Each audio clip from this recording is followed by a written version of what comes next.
Isa pong pinagpalang araw sa ating lahat, mga kapatid. Purihin ang Panginoon for giving us once again this wonderful privilege and opportunity to study His Word. Truly, the Bible says in Matthew 4:4, man shall not live on bread alone, but by every word that proceeds out from the mouth of God. Luke 21:33, it says, heaven and earth will pass away, but my word will not pass away.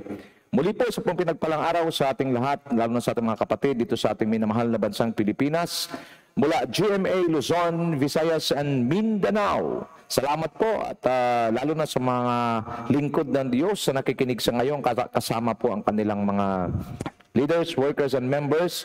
God bless you po, and the Lord continue to bless you and your ministry.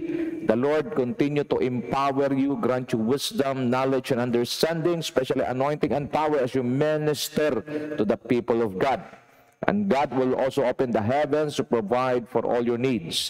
Lalo-lalo na po dun sa mga wala pa pong building, wala pa pong lot, the Lord will give you where you can worship the Lord freely and powerfully. Of course, I would like to greet also our brethren abroad na nasa iba't ibang dako ng mundo, iba't ibang bansa, mga taga-Spain, nandiyan po sa Taiwan, nasa Canada, at yung iba nandiyan sa US. Okay, the Lord bless you. And of course, yung mga nariyan po sa Kuwait, Saudi Arabia, yung iba nariyan po sa Qatar. The Lord bless you also. Mga taga-Ireland, the Lord bless you. At ganun din dyan sa Japan, sa Australia. At ang iba po nariyan sa Hong Kong. The Lord bless you po. At patuloy sa New Zealand, the Lord bless you also. At lahat po ng mga masugid nating taga-subaybay sa ating discipleship training na ginaganap tuwing Martes, alas 8 po ng gabi. The ultimate goal of this discipleship training is to help believers establish themselves in the Word of God and continue to grow in their knowledge of and grace of the Lord Jesus Christ. And then again, we would like to welcome you tonight in our discipleship training. But before we continue, I would like to encourage you and invite you to join me in a word of prayer. Let us pray. Father God, we thank you from the bottom of our hearts. In the name of the Lord Jesus Christ, we come before you, humbling ourselves before the throne of grace, asking for your mercy and your grace to be showered upon us tonight. At this very moment, we pray for your divine wisdom, knowledge, and understanding to be poured out to all of us listening right now. We also pray for that you will continue to enlarge the capacity of our spirit as we receive the impartation of your word. I also pray for those who are sick. We declare healing right now. We come against all kinds of sickness in the name of Jesus. Be healed. And we also pray for your divine protection to be protection and provision to be released upon your people. And we also pray, Father God, for the joy and the peace of the Lord, not just to fill our lives, but to flood our souls so that we will be able to share this also with others. We also pray, Father God, in the name of Jesus, that from the beginning until the end of our study, you will continue to speak to us in a very powerful way and make us wise hearers, that the moment we receive your word and listen to your word, we will apply it right away, so that the power of your word will not just be heard, but it will be experienced by your people. We also pray, Father God, that a good internet signal, so that your people will going to receive the now word and the fresh word tonight. God, Holy Spirit, from the beginning until the end of our study, continue to speak to us in a very powerful way. We give you praise and we give you honor, for this is what you deserve. In the almighty name of our Lord and Savior Jesus Christ, and all the blessed people of God declare, Amen and Amen and Amen. Palapakan po natin ang Panginoon. Glory to God. Muli po, isa pong pinagpalang araw sa ating lahat, mga kapatid. Purihin ng Panginoon at wini-welcome po namin kayo minsan pa sa ating discipleship training. Ginaganap po ito tuwing Martes at Huwebes, alas 8 po ng gabi, at we will be together in less than an hour. And then I humbly ask each one of you to listen carefully to what the Word of God is saying to us. Sa mga kabubukas pa lamang ng kanilang Facebook, live rin po tayo ngayon sa YouTube. And please do us a favor to share this message to your friends and to your family in order for them to receive also the now word of God. So we are in the continuation of our study, Winning the Battle from the Inside Out. And we were discussing about the biblical prescription on how to defeat the flesh. So the greatest enemy of a believer is no longer the devil, no longer the world, but we have a worst enemy that is with us all the time, and that is none other than our flesh. The flesh is the most dangerous enemy of a person, especially for the believer. Why? Because the flesh had been influenced by the enemy for a long, long time. But praise God, because there is a word there is a verse in the Bible that says, "May God Himself sanctify you through and through, and may your whole spirit, soul, and body, including the flesh, will be sanctified. Faithful is He who calls you, and He will do it." 1 Thessalonians 5:23 to 24. So there's a chance for the flesh to be submitted to the lordship and to the rulership of God. But we need to make a decision. Okay, mahalaga po ang ating part. As far as God is concerned, He wants to set His people free against all the works of the enemy and against all the slavery of the flesh. But we need to make a decision. We need to make a stop. We need to make a decision to stop sinning. We need to make a decision to not give in to the desires of the flesh. And that decision will allow God to empower us, to release His grace to us so that we will be set free. May God Himself, only God can set us free, okay, using the Word. Kaya nga mahalaga palagi nakikinig ng salita ng Diyos, because the Word is truth. You shall know the truth, and the truth will set you free. For it is for freedom that Christ has set us free. Therefore, do not let yourself to be under the yoke of the enemy, of bondage of the enemy. That is why the more Word of God you receive, the more truth you know, the more you are being set free from the lies of the enemy. Now, it is very important to know, okay, biblical prescription. And this time, we will be our new topic entitled No Confidence, or No Confidence in the Flesh. Very important lesson na dapat matutunan ng lahat ng tao, lalong-lalo na ng mga mananampalataya ni Kristo. So, truth that we should know. The flesh and the spirit is always in contrary with each other. The flesh and the spirit is always contrary with each other. Galatians 5:16 to 17, it says, "So I say, walk by the Spirit, and you will not gratify the desires of the flesh." Verse 17, "For the flesh desires what is contrary to the Spirit, and the Spirit what is contrary to the flesh. They are in conflict with each other, so that you are not to do whatever you want." Mga kapatid, nung ating tinanggap ang Panginoong Jesucristo sa ating buhay, tayo po ay isinilang na mag-uli sa Espiritu. Kaya the word born again is not a religion, but it is a personal experience of a person encountering Christ in his life, and he surrendered his life to Him as his Lord, King, and Savior. And then the Spirit of God, the Holy Spirit, came into his life and touched his dead spirit, and it becomes alive. That is why a person who received the Lord Jesus Christ as his Lord, King, and Savior is now born again. The one who is born again is not the flesh, but it's the Spirit. But before that person got born again, that person is already immersed, exposed in the ways of the flesh, in the ways of the world. That is why ang transformation ng isang tao, isang mananampalataya, is not done overnight. Ito po ay continuous.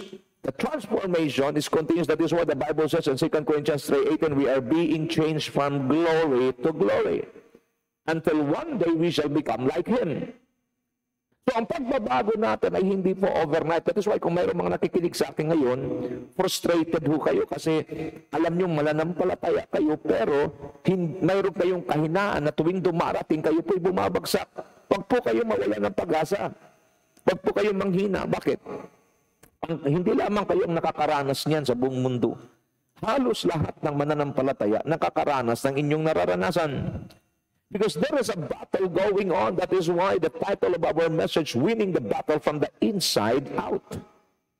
We should win our internal battle. We should win first our internal battle in the Spirit so that it will be easy for us to win our external battles. And we should know the truth, that the flesh and the Spirit, the Holy Spirit, is in contrary with each other.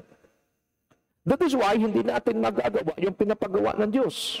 According to Apostle Paul in Romans 7, okay, sabi niya, yung gusto kong gawin, hindi ko magawa. Pero yung ayaw kong gawin, siya kong nagagawa. Nangyayari po ito. That is why kailangan palagi kayo nakikinig ng salita ng Diyos. Para mabuksan ng ating kaisipan, yung iba napofrustrate. Ang sabi nila, hindi naman ako makaalis-alis sa kahinaang ito. Nag-church ako, nagsisimba, nag-aaral ko salita ng Diyos. Naghahandog ako sa Panginoon, pero yung kahinaan ko, di naman mawala. Wag na lang siguro ako magpatuloy. That's a lie of the enemy. That is why it's very clear, keep on studying the Word. Keep on receiving truth. Habang tumatanggap tayo ng katotohanan, unti-unting lumiliwanag. Nagkakaroon ng illumination, nagkakaroon ng revelation, nagkakaroon ng enlightenment sa buhay natin until one day, makikita mo na lang yung mga kahinaan mo, yung gawa ng laman, unti-unting nawawala. But the moment you become negligent, the moment na wala kang oras sa pag-feed ng iyong spirit through the Word of God, rather, you keep on exposing yourself in the world. Watch me now. Exposing yourself in the world is simply feeding your flesh. The more that you feed your flesh, the more it becomes strong. That is why when the devil tempts you, you have no power to resist. Kaya marami hong mananampalataya, they're just counting years in their life, but they're not adding life to their years. What happened? Walang transformation na nangyayari. Hindi po tayo pwedeng manalig o hindi po tayo pwedeng manahan at ipagmalaki yung tagal natin sa pananampalataya. The number of years of your Christianity doesn't matter before God. What matters before God is the life behind the years of your service. Others, they bunk in their ministry. God doesn't care how many ministries you have. Because what matters before God is the quality of life behind the ministry. Others, they say that they are they are the prayer warriors. They commit themselves to prayer. God is not impressed with the way we pray, how long we prayed, but He is after the life behind the prayer. It's the life. Isang araw po nagkaroon ng argument ang mga Hudyo at mga Hintil. Ang mga Hudyo, they want the Gentiles to be circumcised. And the Gentiles, they reason that Paul taught them na it is not important for them as Gentiles to be circumcised. So there is an argument. When Paul came, Paul told them, neither circumcision nor uncircumcision, what matters most is the new creation. Mga kapatid, hindi ho mahalaga kung may ministry ka o wala. Hindi ho mahalaga kung pastor ka o hindi. Hindi ho mahalaga kung anong iyong ginagawa, anong ministry mo. Ikaw man ay nandun sa front. Ikaw man yung front line. Ikaw man ay nasa backstage. Doesn't matter. What matters before God is a changed life. Because only a changed life can change other lives. But others, pag wala po tayong alam na katotohanan, mananahan tayo yung ating holiness, yung ating righteousness, nakadepende sa ating posisyon. Kailangan kong magiging holy, kailangan kong maging maayos. Bakit? Kasi ako ay mayroong posisyon, kasi ako ay Kristiyano. It's a wrong reasoning. You live in holiness, righteousness, pursuing Christ's likeness because you know that you are redeemed. You know that Jesus paid for your sins. You know that Jesus died for you. And you will not give in to the flesh because you know that the flesh is dragging you towards hell. And now that Jesus died for you and paid for your sin, now you allow the Spirit to lead you, and you refuse the works of the flesh, and you win the battle first in the Spirit, and it will be easy for you to win the battle in the flesh. Is it clear? For the flesh desires what is contrary to the Spirit. Malalaman mo, kapatid, pag ang iyong ginagawa, pag may pinapagawa sa iyong Panginoon. For example, very simple, reading the Word of God. Pag hindi ka na nagbabasa ng salita ng Diyos, mas maganda pa sa iyo at magaan ang pakiramdam mo na nasa sanlibutan, gumagawa ng mga bagay sa sanlibutan, babad na babad ka sa mga bagay sa sanlibutan. Pero pagdating sa salita ng Diyos, wala kang panahon, wala kang oras sa pananalangin, then you are empowering the flesh. And the moment you empower the flesh will be the one to kill you, to kill your spirit, to abort your destiny. This flesh is very dangerous. Ito yung inaalagaan natin, ito yung pinapakain natin, but if hindi natin ito may submit sa authority ng God, Holy Spirit, sa authority ng Diyos, this flesh will drag you to destruction. Malinaw po natin pinapaliwanag ito, mga kapatid. But the moment you walk with the Spirit, the moment you refuse the desires of the flesh and you feed your spirit with the Word of God, then you will walk in the path of righteousness. You will walk in the highway of holiness until one day you will become Christ. You will achieve Christ-likeness. And always remember that only Jesus is pleasing in the eyes of God. Nothing more, nothing less. Walang sino mang tao pwede makapag-please sa God the Father except Jesus. That is why Jesus Christ, our Lord and King, nung tinanggap natin siya, He deposited inside us the Holy Spirit. The work of the Holy Spirit, His name itself, it says, Holy Spirit. His job is to make us holy so that we can walk and be like the Lord Jesus Christ. But if we will continue to give in to the flesh, we do not know the truth, that there is a battle going on inside us. Every time the Spirit of God will tell you, read the Word of God, study the Word of God, pray hard, spend time with your intimacy with God, then the flesh will not like it. Why? Because the desires of the flesh is always contrary to the desires of the Spirit. Are you getting the point?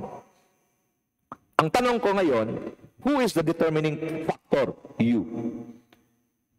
When the battle begins between the Spirit and your flesh, ikaw ang determining factor. Kung sino ang pagbibigyan mo, yun ang mananalo. Kaya pag sinasabi ng God, Holy Spirit, you read your Bible, you spend time in prayer, in time with intimacy with God. And then the flesh will say, gusto ko na matulog, gusto magpahinga. Bukas na yan. Mahilig ang laman sa laman, bukas na yan. Ang bukas hindi natatapos. Now watch me now. Ikaw ngayon ang determining factor. Ano ang decision mo, yun ang mananalo. Kaya pag sinasabi mo, kahit pagod ang katawan mo, patang-pata ka dahil marami kang oras na ginugol sa mundo kaysa salitaan ng Diyos, pero pinili mo na makinig at magbasa ng salitaan ng Diyos, mag-aral ng salitaan ng Diyos, then the power of God will come to you, the Lord will empower you, the Lord will release the grace to you in order for you to read the Word and to strengthen your spirit. Nakuha mo natin? But if you will give in to the flesh, you starve your spirit to death, and the moment the devil will present, the moment the devil will tempt you, diyan ka ngayon, maiisahan. Pero sa isang tao na malakas, malalim, at talagang may oras at lumalakad sa Espiritu, katulad ni Kristo, tandaan ninyo mga kapatid, si Kristo lang ang nilayasan ng demonyo. Matthew 4:11, and the devil left him. Gusto mo ng devil-free life? A devil-free life is a Christ-like life. And a Christ-like life is a life lived in the Spirit, a life walking with the Spirit of God and not walking in the flesh. Yan ang truth. The flesh and the Spirit is always in contrary with each other. Now, both the flesh and the Spirit will take a person in different destiny. Depends on our choices and decisions.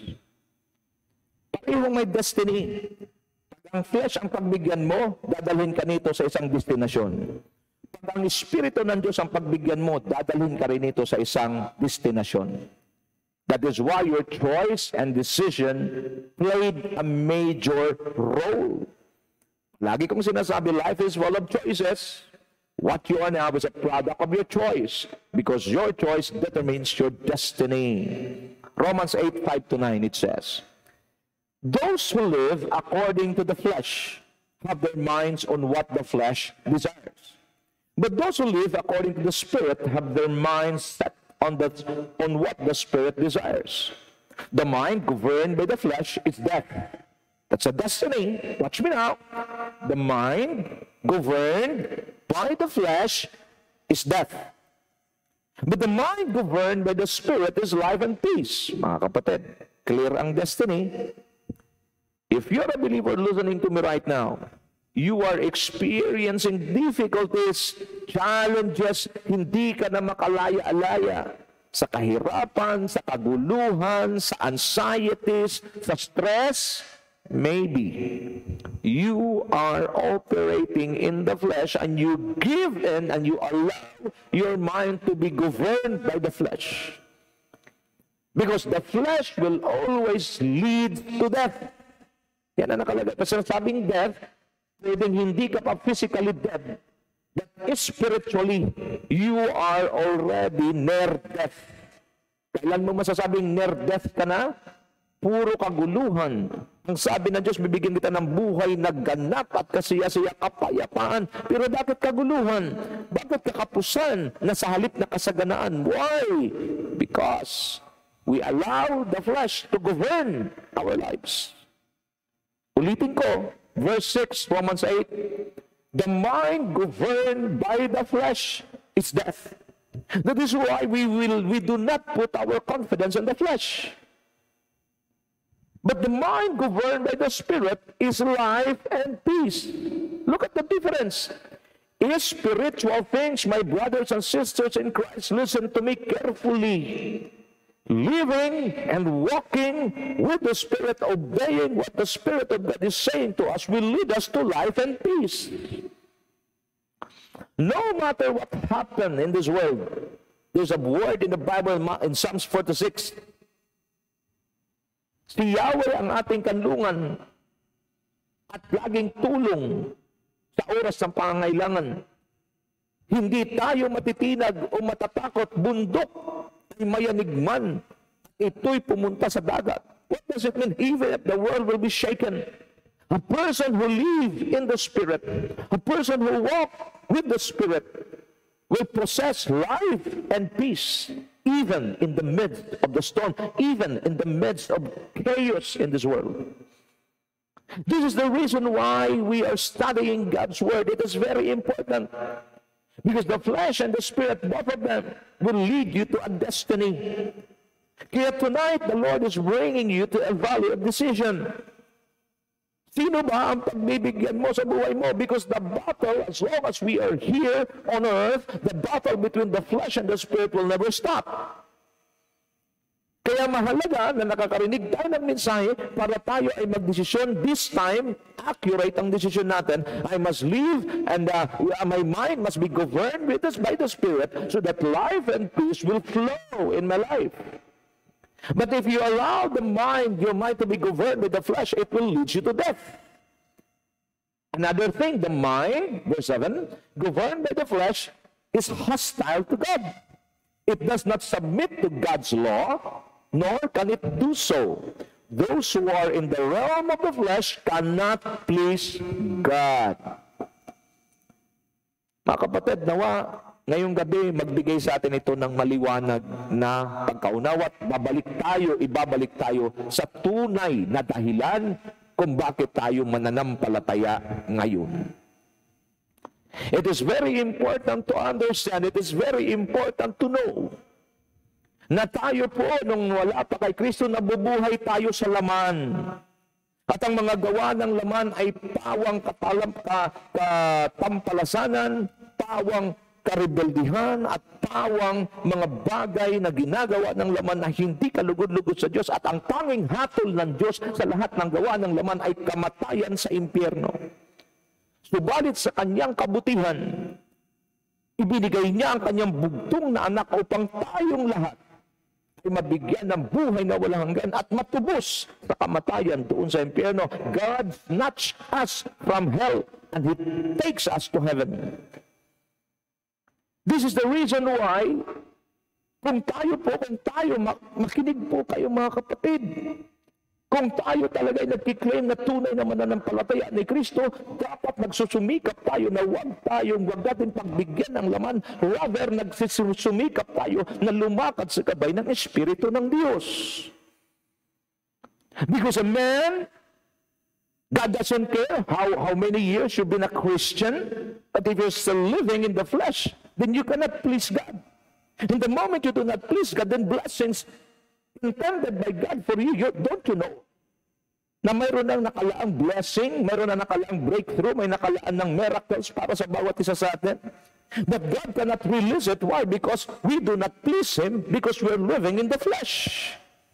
But the moment we walk with the Spirit, the moment we follow and obey the Spirit, then blessings will be released, breakthrough will be released, miracle upon miracles will going to happen. Are you getting the point, mga kapatid? Your decision tonight matters most. If you're listening to me right now, may mga weakness sa flesh, matagal mo nang binabattle, maybe some of you years na, to the extent that you want to give up. Why? Because nahihiya ka na. Pag tuwing humaharap ka sa Panginoon, yung kahinaan na yan, nandyan na naman. Yan na lang ang palagi mong pinagpipray, yan na lang palagi mong hinihiling. Tonight, this is your evening. The Lord wants you to make a decision, and the moment you make a decision to make a stop, to cut it off, then get ready. Because the Lord will release His deliverance for you tonight. And you will be delivered. And the Bible says in John 8:36, sino mang pinalaya ng anak ng Diyos ay lubos ng malaya. Tonight, if you will make a decision, you make a choice to follow the leading of God, to obey and walk with the Spirit, get ready. Because blessings will be released. It's just like a raging sea. It's just like a mighty river that will be released upon your life. Breakthrough upon breakthrough, blessing upon blessing, miracles upon miracles will going to happen. Amen? Palapakan natin ng Diyos. Verse 9, you, however, are not in the realm of the flesh, but are in the realm of the Spirit.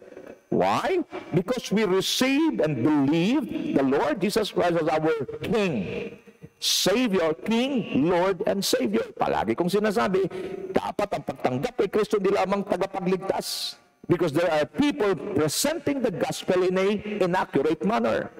Because they are obsessed of adding people to their church.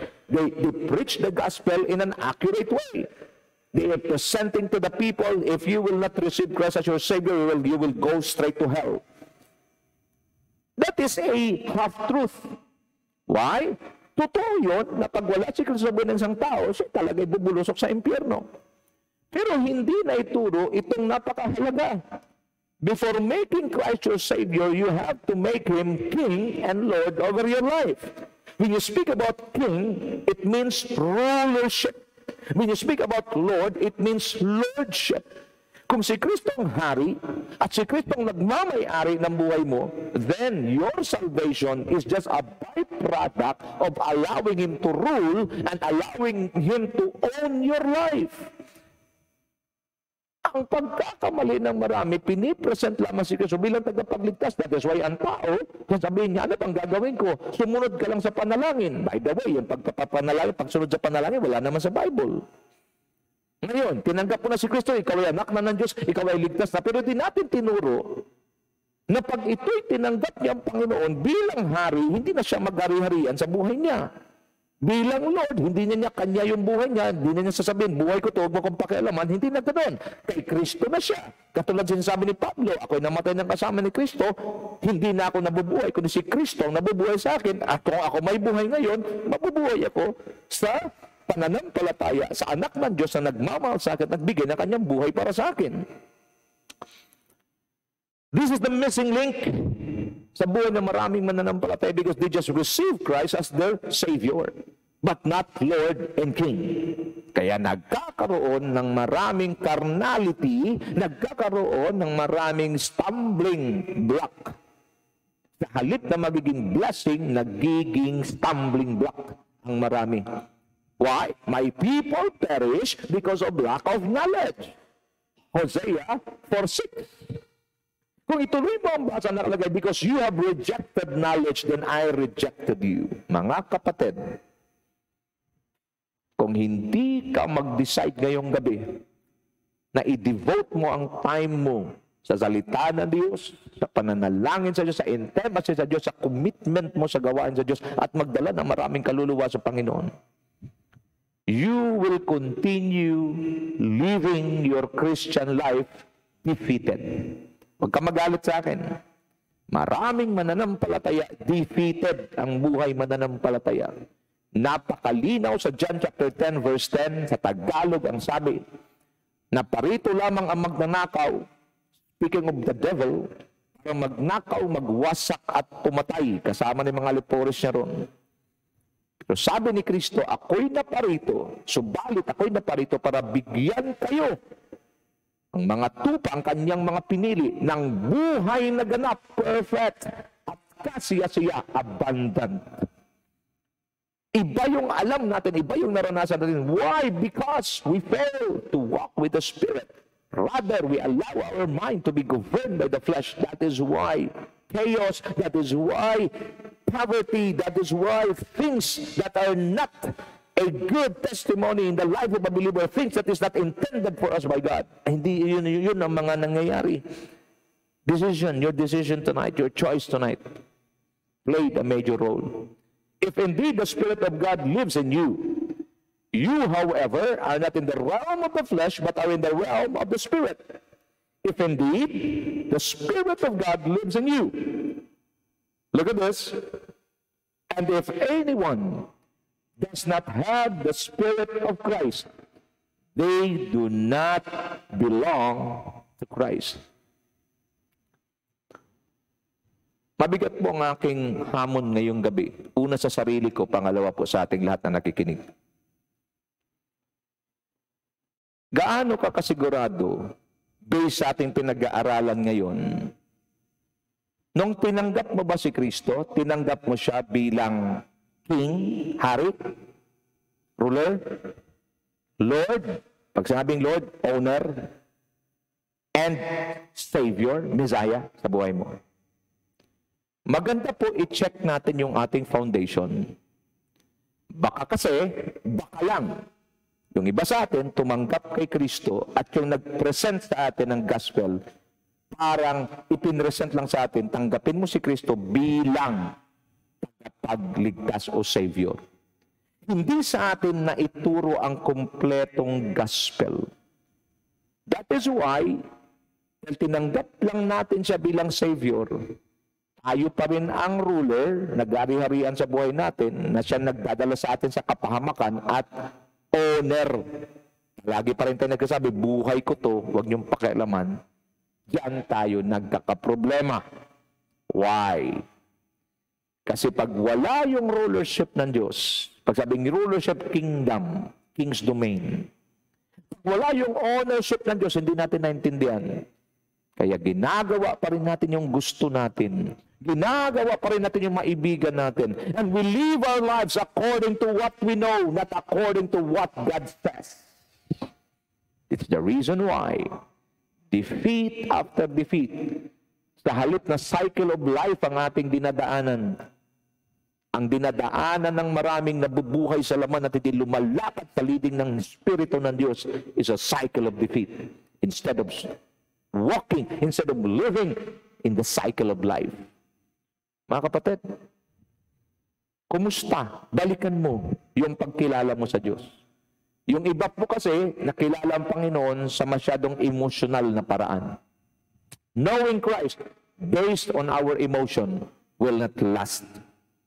Knowing Christ in an accurate way, accepting and believing Him as your Savior alone, not knowing that He should be the King, ruler, that He should be the Lord, owner of your life, will not last also. Malamang ngayong gabi, ba nakikinig kayo sa akin? Yung iba sa inyo nagsasabi, kaya pala. Kaya pala. Kaya pala ganito. Why? Because if you allow Jesus to be the King of your life, the ruler of your life, you allow the Lord Jesus Christ to be the Lord, to be the owner of your life, tell me, anong problema mo? Siyang may-ari ng langit at lupa at siyang lumikha. Psalms 24 verse 1, Kanya ang buong daigdig at ang lahat ng naroon. Now tell me, kung ikaw ay nakakaunawa na ganito pala siya dapat tinanggap, yung Savior, wala na problema yan. The king is obligated to protect and to provide all his citizens. Because the condition, the status of the citizens in the kingdom reflect the reputation of the king. Malinaw? Kaya pag ang buhay mo na dating walang-wala, ngayon pinagpala, yung dating buhay mo magulo, ngayon punong-puno ng kapayapaan, kung yung dating buhay mo na walang direksyon, nagkaroon ng direksyon, it reflects the reputation of the king. At sasabihin nila, tunay nga na napakasarap pala, kilalanin ang Diyos, tanggapin ang Panginoong Jesucristo bilang Hari, Panginoon, may-ari ng aking buhay at tagapagligtas. Bakit? Nagbabago buhay mo. You are reflecting the reputation of your king. But the moment you live in the flesh, and then you keep on professing that you're a believer of Christ, better for you to keep quiet. Why? Because you are destroying. You are giving a false testimony. What really the king wants to do in the life of a person. Why? Because God is a gentle God. He will not force His way towards us. Although kaya naman ng Diyos tayong pihitin, pero ayaw ng Diyos gawin. Kaya may kapadala siyang mga mangangaral na magbigay sa iyo ng katotohanan, revelation, fresh word, now word, para magdala sa iyo sa isang desisyon na kung saan pipiliin mo, kusang loob mong isuko ang buhay mo sa Kanya bilang hari mo, kusang loob mong isuko ang buhay mo sa Kanya bilang owner or Lord mo, at saka maging Savior sa iyo. Being a Savior is just a byproduct of His rulership, kingship, of His lordship, ownership in your life. Bagay na hindi sa atin na ituro noon. Kung kayo po ay nagkaroon ng struggle ngayon sa iyong pananampalataya, ito po ang dahilan. But tonight, if you will make a recommitment, having the clear understanding of how to receive and believe in the Lord Jesus Christ in an accurate manner, I guarantee you in the name of the Lord Jesus Christ, your life beginning tonight will never be the same again. Can we pause for a while? Father God, in the name of Jesus, we thank you for this wonderful privilege you've given us to know the truth. Because you said in your word, you shall know the truth, and the truth will set you free. Father God, we surrender our lives to you in an accurate way. We receive you as our King, our ruler. We receive you as our Lord, our owner, and our Messiah, our Savior. Tonight, Father God, we renounce all the works of the flesh. We renounce all false doctrines. We renounce all false teachings that we receive. And tonight, we receive the truth. We receive your word, and we receive your rulership and ownership, kingship and lordship in our lives, and we boldly declare that we are under the dominion of the King of Kings and the Lord of Lords. And we are blessed, highly favored, and we are more than conquerors through Christ who loved us. We receive our portion tonight, and we declare a blessed, powerful, blessful, and fruitful life in the name of Jesus. Amen and amen and amen. Palapakan natin ang Panginoon. Tonight, because you already know what to do, and every time you encounter troubles, every time you encounter difficulties, just go back to the truth. I am a son of God. He is my King. He is my owner. He is my ruler. Everything that happens to me, God is in full control and He is in charge. And nothing to worry. Instead of worrying, I will start praying, worshiping, praising, and honoring my King. And my King will take charge all that I am going through, I have been going through, and He will work. God works. All things, in all things, God works for the good to those who love Him and those who are called according to His purpose. Palakpakan natin ang Panginoon. Glory to God. So ngayong gabi ho, huwag tayong mag-give in sa laman. Ang laman, puro katampalasanan, puro karebeldihan ang ginagawa nito laban sa Espiritu. At habang nandito tayo sa lupa, kasama natin ang laman na ito. Kaya mahalaga ngayon pa lang, punuin mo na ang iyong buhay ng salita ng Diyos. Lumakad ka sa gabay ng Panginoon at ang banal na Espiritu upang wag mong mapabigyan ng laman. Hanggang isang araw, ma-adapt ng laman ang environment ng salita ng Diyos, ma-adapt ng laman ang environment ng presensya ng Diyos, ma-adapt ng laman ang pamamaraan ng Diyos, at ang laman isang araw ay iyon ang madala sa presensya ng Diyos, sa salita ng Diyos, sa pagsunod sa Espiritu ng Diyos, at isang araw ang laman mo, makikita mo na pinagpala na rin ng Panginoon. At pag ito'y ma-expose muli sa mundo, wala na itong gana. Bakit? Na-adapt niya na ang environment ng presensya ng Diyos. Amen? Purihin ang Panginoon. Now, what should we do to ensure not to put our confidence in the flesh? What should we do to ensure not to put our confidence in the flesh? Let us get a pattern in the Bible, in the life of Apostle Paul. Let me read to you Philippians 3, 1-11. It says, the title in the New International Version, NIV, No Confidence in the Flesh. Let us examine what Paul says. In verse 1, Father, my brothers and sisters, rejoice in the Lord. It is no trouble for me to write the same things to you again, and it is a safeguard for you. Watch out for those dogs, those evildoers, those mutilators of the flesh. For it is we who are the circumcision, we who serve God by His Spirit, who boast in Christ Jesus, who put no confidence in the flesh, though I myself have reasons for such confidence.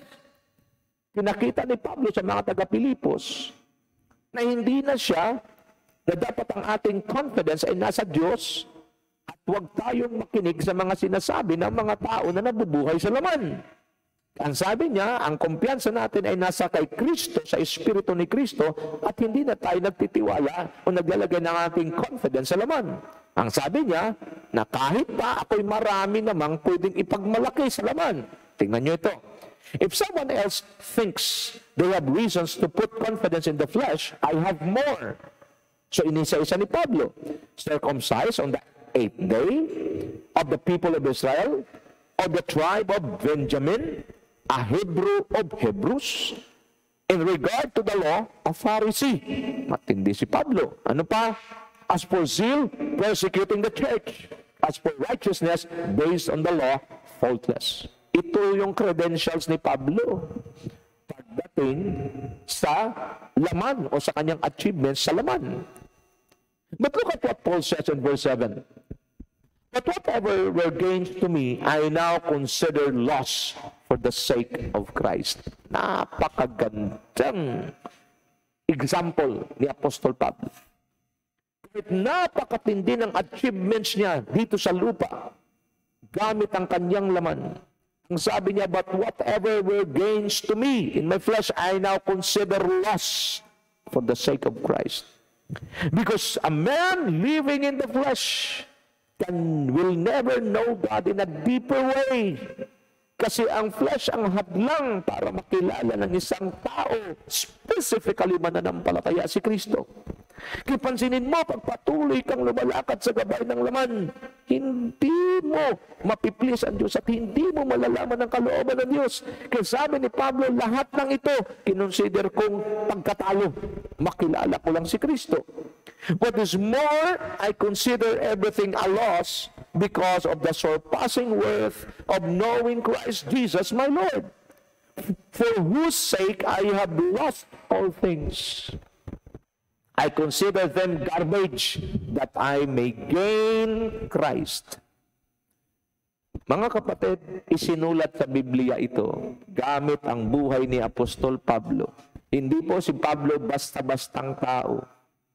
Pero kita mong statement niya, what is more, I consider everything lost because of the surpassing worth, knowing Christ Jesus my Lord. Ang pinakamahalaga sa buhay ng isang tao mayaman man sa mahirap, may pinag-aralan o wala anumang status mo sa buhay, kailangan mong makilala si Kristo bilang Hari, Ruler, Lord, Owner, and Savior of your life. Yan ang pinakita ni Pablo. Ano man ang status mo sa mundong ito, bilang tao, kailangan mo si Kristo. At ang sabi niya, for whose sake I've lost all things. Minsan pag kinikilala mo si Kristo, sinusunod mo si Kristo, you will lost friends, you will lost things. It's fine. Si Kristo ay walang katulad. At ang sabi ni Pablo, I consider them garbage that I may gain Christ. Mga kapatid, totoo si Pablo. Tingin niya sa mga achievements niya, basura lang. Bakit? Lalo na sa kanyang pagiging Pariseo, kumuha pa siya ng order mula sa mga Pariseo para i-persecute ang mga mananampalataya. Wasakin sila kasi yan ang alam niyang tama. Pero sabi niya, basura ang lahat. Makilala ko lang si Kristo. Ngayong gabi, mga kapatid, the Lord is so intimate with all of us tonight. He is now conducting a loyalty check sa bawat mananampalataya. Tayong lahat na nakikinig ngayon, is your loyalty to God 100% pa rin? O ikaw yung palagi nangangatwiran, Pastor, di mo na ako maka-attend kasi may trabaho. Pastor, di mo na ako maka-attend kasi may gagawin ako. Pastor, ganito, ang dami mong reasons. Ang tanong ko sa iyo, saan ba galing ang lakas mo? Saan ba galing ang buhay mo? Saan ba galing ang trabaho mo? Di ba galing sa Diyos? And the Lord, di naman niya kinukuha lahat ng oras mo. Mayroong specific hour, may specific time, may specific moment, may specific place na pupuntahan ka para ma-meet mo siya. God is conducting a loyalty check tonight. How's your loyalty with God? Is it 100% or hindi na siya 100%? Lagi mong tandaan, kapatid, kung sino ang pinaglalaanan mo ng maraming oras at panahon sa buhay mo, siya talaga ang tunay na dinidiyos mo. Kung hindi ang Panginoon, wala ka sa gawain ng Diyos, wala ka sa pag-aaral salita ng Diyos, baka iba na ang Diyos mo. Huwag ka magalit sa akin. Mas mainam na masabi natin ang katotohanan. Yan din ang naging dahilan na kahit marami kang achievement sa mundong ito, hindi mayroon ka pa rin kahungkagan, may kulang pa rin sa buhay mo. Alam bakit? Kasi alam mo ang katotohanan, alam mo ang tama, di mo ginawa. At ang sabi sa James 4:17, sino mang nakakaalam ng kanyang gagawin ay tama at hindi niya ginawa, siya ay nagkasala. At yan po ang nagiging dahilan. If there is sin in the life of a person, I don't care if he's a believer or not, that sin will become a hindrance for God to hear him, for God to touch him. At hindi mo kailang gumawa ng heinous crime para sabihin na may kasalanan ka, yung alam mo lang ang tama at hindi mo ginawa. Lalo na sa isang mananampalataya, alam mong tamang manalangin, alam mo tamang makinig ng salita ng Diyos, alam mo na tamang mag-aaral ng salita ng Diyos, hindi mo ginawa. Kahit wala kang ginawang heinous crime, wala kang ginawang napakahayagang kasalanan, but in the eyes of God, higit pa sa heinous crime ang iyong ginawa. Ako po'y inatasan ng Diyos mangaral ngayong gabi. At hindi ko po pwedeng ilihim ang puso ng Diyos at sinasabi ng Diyos. And what Paul says in verse 9, and be found in him, not having a righteousness on my own that comes from the law, but that which is through faith in Christ, the righteousness that comes from God on the basis of faith. I want to know Christ. Yes, you know the power, to know the power of his resurrection and participation in his sufferings, becoming like him in his death. Sabi si Pablo, ayaw niya lang na makilala si Kristo, ayaw niya lang maging katulad ni Kristo. Ang sabi niya, kahit mga sufferings ni Kristo, kahit ang kamatayan ni Kristo, willing si Pablo na gayahin at daanan yun. Ito ang tunay na pagiging Kristiyano. Today, Christianity is being introduced by people who are compromisers, people who walk in the flesh, not in the spirit. Kaya makikita mo, kikilabutan ho kayo pag nanonood kayo sa Facebook, sa YouTube, makikita mo yung ginagawa ng ibang churches, nakakapangilabot. Ginagawa nilang laruan yung loob ng simbahan, sinisipa ang Biblia, sumasakay sa kung ano-ano, pagkatapos ginagaya ang sanlibutan. What's the purpose? Para mas marami silang makuha. Totoo ang sabi ni Kristo, makitid, makipot ang daan papunta sa buhay, subalit napakalawak ng daan papunta sa kapahamakan. Mga kapatid, ngayong gabi, kumusta ang loyalty mo sa Diyos? Maging honest ka sa harapan ng Panginoon. Masasabi ba sa ng Diyos kung ngayong gabi, haharap ka sa Kanya, masasabi, ito bang maririnig mo? Well done, my good and faithful servant. Or you will be hearing the other thing na Kanyang sasabihin, away from me, I do not know you, you evildoer. Don't you know na itong mga tao na sinasabi niyang hindi kita kilala, sinasabi niya na umalis kayo sa harapan ko. Ito yung mga tao na nangangaral ng salita ng Diyos. Aktibo sa gawain ng Diyos, nagpapalayas ng mga demonyo, naggagawa ng mga himala at nagpapagaling. But the Lord told them plainly, away from me, I do not know you, you evildoers. Mga kapatid, God is bringing us tonight to a valley of decision. Kung maging loyal din naman tayo at maging Kristiyanong totoo at loyal, dapat loyal na loyal tayo sa Diyos, hindi sa ating mga trabaho saan man. Hindi ko sinasabing masama ang trabaho mo. Part yan ng blessing ng Diyos sa iyo. Why? Because God wants you to live on earth, to be blessed on earth, but you should know the reason why God blesses you. You should know the reason for your blessings that you're receiving now. You should use it to finance the gospel, the advancement of the kingdom of God. Don't just give it to any ministry. Make sure i-check mo yung ministry. Mayroon bang nangyayari? I-check mo yung ministry na susuportahan mo. Ito ba ay talagang sa Diyos? Ito ba ay nakapagbago ng buhay ng maraming tao? Does it touch lives? It's very important. Kasi meron ding iba, suporta na suporta sa isang ministry na hindi naman kinasihan ng Panginoon. Ba't ganyan ka lingkod ng Diyos? Ba't ganyan ka mangusap? Alam niyo bakit? Kasi nandito na tayo sa mga panahon ng punong-puno ng deceptions. Malalaman nyo ang isang mangangaral kung siya ay nangangaral at siya ay mula sa Diyos. Una, ang kanyang mensahe is Christ-centered.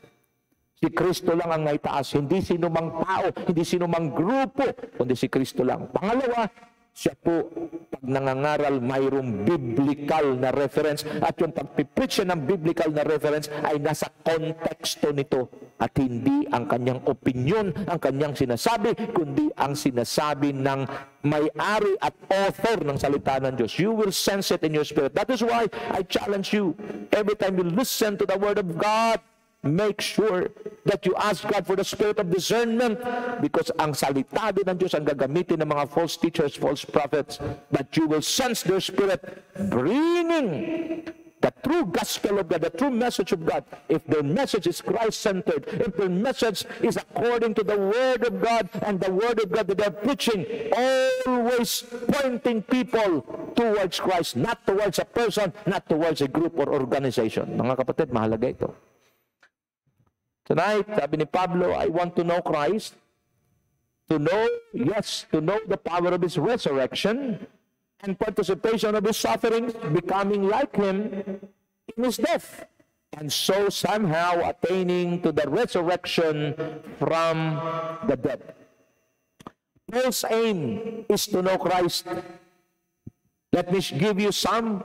To know Christ is to be connected to God. Pag kinikilala mo si Kristo, kinokonekta mo ang sarili mo sa Diyos. Kaya nga, only Jesus is what we need in this life. John 14:6, Jesus answered, I am the way, the truth, and the life. No one comes to the Father except through me. A Christ-centered message, a Christ-centered teaching will lead and connect a person to God. Aside from Christ, please listen carefully. Aside from Christ, wag na po nating paniwalaan kung merong ini-introduce, grupo man, tao man ito. Kung hindi ito si Kristo, please be aware.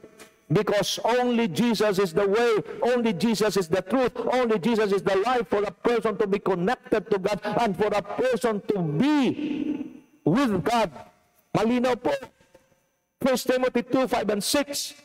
For there is one God and one mediator between God and mankind, the man, Jesus Christ, who gave himself as a ransom for all people. This has now been witnessed to at a proper time. There is only one mediator. Not any person, not any organization, not any strategies or system, only Jesus.